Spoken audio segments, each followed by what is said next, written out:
Merci bien. Alors, un drone est un aéronef télépiloté sans équipage humain à bord, capable d'effectuer des missions et aussi de procéder à des recueils d'informations en temps réel grâce à des intelligences artificielles qui y sont embarquées.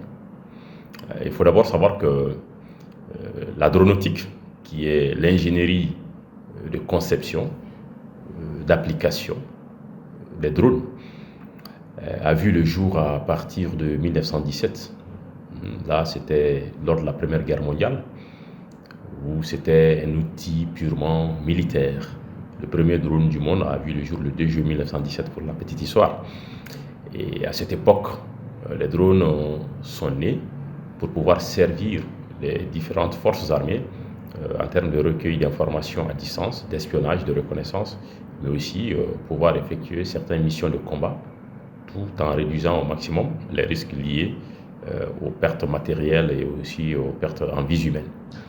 Alors, aujourd'hui, pourquoi les drones constituent autant un sujet au cœur des échanges?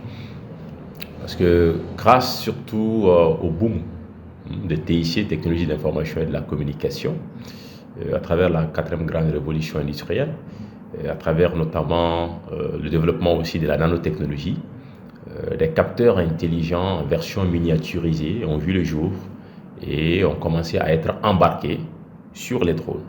Et ces capteurs intelligents, ces capteurs numériques en version miniaturisée, sont destinés à recueillir des informations en temps réel, à les traiter, à les analyser après interprétation et à donner des résultats qui sont vraiment fiables, de l'ordre jusqu'à 95 à 98%. Et ces capteurs-là souvent servent à être utilisés aussi bien dans le domaine agricole, dans le domaine environnemental, dans le domaine de la thermographie, dans le domaine de la climatologie, dans le domaine de la communication multimédia, mais aussi par rapport à tout ce qui concerne voilà, les BTP pour la photogrammétrie et bien d'autres éléments aussi. Donc, d'abord, dans un premier temps, c'était un outil militaire, mais on a vu que grâce aux capteurs intelligents embarqués, il peut également être utilisé, très efficace, résoudre beaucoup de problèmes dans des domaines civils. Donc le drone a commencé à être démocratisé et à devenir maintenant un outil généralisé. Alors, ce qui fait qu'aujourd'hui, beaucoup de domaines s'y intéressent, parce qu'autrefois, il fallait peut-être aller prendre des échantillons pour faire des études au niveau du laboratoire. Mais aujourd'hui, un drone, grâce à l'intelligence artificielle, peut en un temps record, en moins d'une heure de temps, vous donner des résultats pour peut-être quelque chose pour laquelle il vous fallait peut-être 2 mois, 3 mois d'attente autrefois. Il faut savoir qu'il y a deux grandes familles de drones. La première famille, c'est la famille des drones militaires.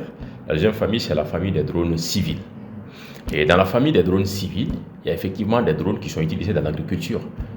Par exemple pour les analyses phytopathologiques, pour les traitements phytosanitaires, mais également pour prélever le taux de pH, le niveau d'azote, le taux de chlorophylle, le taux de NPK, donc toutes ces informations-là. Dans le domaine environnemental aussi, dans le domaine climatique, pour la cartographie également, pour la topographie aussi, la géologie, les mines, la santé, où il y a certains pays, notamment africains, comme le Rwanda, le Kenya et l'Ouganda, qui sont pionniers à travers l'utilisation des drones pour la livraison des poches de sang, des médicaments, des vaccins, dans des endroits qui sont très reculés ou difficiles d'accès durant les périodes hivernales. Il y a aussi des drones qui sont utilisés dans le domaine de la communication, notamment pour les imageries aériennes, la photographie aérienne, mais aussi la vidéographie aussi. Et au-delà de ça, il y a aussi des drones civils qui sont utilisés pour pouvoir avoir quand même des données fiables en termes de relevés topographiques aussi, en termes de photogrammétrie également. Ça, c'est le domaine surtout du BTP, les bâtiments travaux publics, ceux qui font des ingénieries de construction, les architectes également. Donc, c'est pour vous dire qu'aujourd'hui, les domaines d'application du drone en matière civile sont énormes. Alors, il faut savoir que derrière cette caméra dont vous parlez est un capteur. C'est un capteur d'image. C'est un capteur d'image apte à capturer deux types d'images. Soit l'image, elle est statique, là on parle de photo, soit l'image, elle est dynamique, là on parle de vidéo. Alors, la caméra, son rôle, c'est de recueillir. C'est un capteur d'image. Une fois que la caméra capte l'image, derrière la caméra, il y a une technologie en miniature, une technologie embarquée qui fonctionne à base d'une intelligence artificielle. Et l'intelligence artificielle, on a trois grands types d'intelligence artificielle. Il y a d'abord le premier type qui est l'intelligence artificielle de type ANI, Artificial Narrow Intelligence, qui a la capacité de donner en tout cas des informations au même niveau que l'être humain à 50%. Et ensuite, il y a le deuxième type d'intelligence artificielle qui est l'intelligence artificielle de type AGI, Artificial General Intelligence, qui a cette capacité de précision que l'être humain a à 100%. Mais ensuite, vous avez le troisième type d'intelligence artificielle qui est l'ASI, Artificial Super Intelligence, qui a cette capacité-là de vous donner des précisions 32 fois plus puissantes que le QI, quotient intellectuel, d'un cerveau humain dont le QI est égal à 149.